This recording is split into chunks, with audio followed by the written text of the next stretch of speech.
ओम नमो भगवते वासुदेवाय। प्यारे भक्तों, हम श्रीमद् भगवद गीता का 6ठा अध्याय ध्यान योग का श्रवण कर रहे हैं। श्लोक संख्या 9 तक का श्रवण कर चुके हैं और आज हम श्लोक संख्या 10 का श्रवण करेंगे। हमने 9 में श्रवण किया था कि योगी व्यक्ति, मित्र, शत्रु, अच्छा आचरण करने वाला और बुरा आचरण करने वाला, इन सबको समभाव से देखता, समान भाव से देखता है। वह किसी प्रकार की ईर्ष्या नहीं करता है, उसको हर चीज़ एक समान दिखाई देती है। दृष्टांत हमने किया था कि जैसे सोने से बनी हुई अलग अलग चीज़ें हैं, कंगन है, हार है, अंगूठी है। आम आदमी क्या कहता है कि यह सोने का हार है, यह कंगन है, यह कान की बाली है या कुछ और है। लेकिन जो योगी व्यक्ति है वह इस तरह से उन्हें अलग अलग चीज़ के रूप में नहीं देखता। वह तो केवल यह देखता है कि ये सोने से बनी हुई चीज़ें हैं और उसके लिए वो सारी चीज़ें कंकर पत्थर के समान हैं। उसे किसी भी चीज़ से लगाव नहीं है। तो आज हम श्लोक संख्या 10 में श्रवण करेंगे कि यहाँ श्री कृष्ण कहते हैं कि जो व्यक्ति भोग बुद्धि, क्या है, भोग बुद्धि से इकट्ठा नहीं करता है और इच्छा रहित रहता है, किसी भी चीज़ में उसकी इच्छा नहीं होती, हमेशा अपनी अंतरात्मा को और अपने शरीर को वश में रखता है, ऐसा योगी व्यक्ति एकांत में स्थित होकर अपने मन को केवल उस पर ब्रह्म परमात्मा में ही लगा लेता है।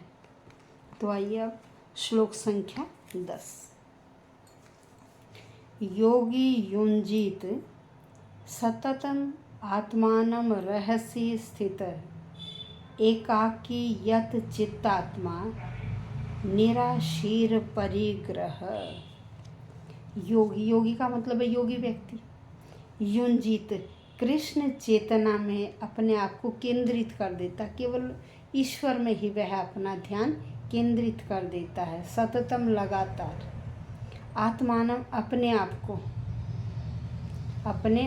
को अर्थात अपने मन, शरीर और आत्मा आदि से रहस्य एकांत में स्थित हो जाता, स्थित होकर एकांत में स्थिर होकर वह केवल भगवान का ही मनन, चिंतन और ध्यान करता है। एकाकी, अकेले में, यत, जो, चित्त आत्मा, अपने आत्मा को लगा देता, अपने मन को लगा देता है हमेशा, ऐसा निराशी, वो किसी भी चीज़ के प्रति आकृष्ट नहीं होता है, किसी वस्तु से आकृष्ट नहीं होता है, ऐसा अपरिग्रह है। उसे किसी चीज़ के स्वामित्व की भी इच्छा नहीं होती कि मैं इस चीज़ का स्वामी हूँ। यह सारी इच्छाएं उसकी खत्म हो जाती हैं।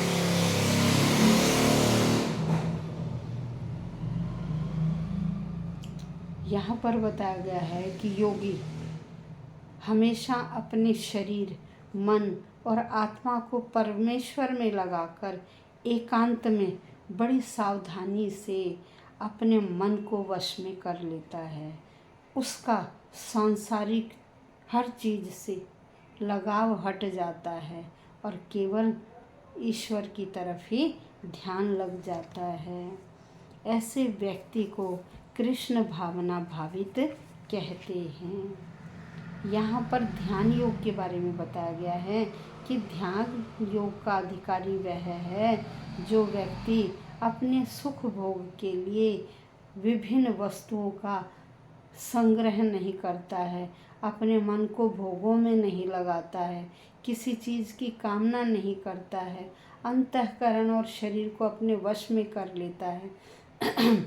ऐसा ध्यान योग के साधक का केवल और केवल परमात्मा को प्राप्त करने का ही लक्ष्य रह जाता है।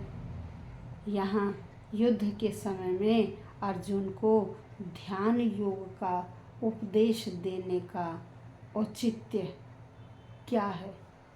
क्यों श्री कृष्ण यहाँ उसे उपदेश दे रहे हैं? क्यों? क्योंकि अर्जुन पाप से डरने लगे थे। युद्ध से नहीं डर रहे थे, वो पाप से डर रहे थे कि मेरे सामने जो हैं मैं इन सबको मारूंगा, ये मेरे सगे संबंधी हैं और मुझे पाप लगेगा। युद्ध से अधिक उन्हें अपने कल्याण की चिंता थी, इसलिए उनके मोह को दूर करने के लिए यहाँ श्री कृष्ण ने उन्हें उपदेश दिया। उनके कल्याण के जितने मुख्य साधन हैं उन सब का भगवान गीता में वर्णन करते हैं। इसीलिए गीता का एकमात्र उद्देश्य क्या है? मानव को कल्याण का मार्ग प्रशस्त करना, मानव को केवल और केवल कल्याण का रास्ता दिखाना। ये था आज हमारा श्लोक संख्या 10। अब हम कल श्लोक संख्या 11 का श्रवण करेंगे। धन्यवाद भक्तों।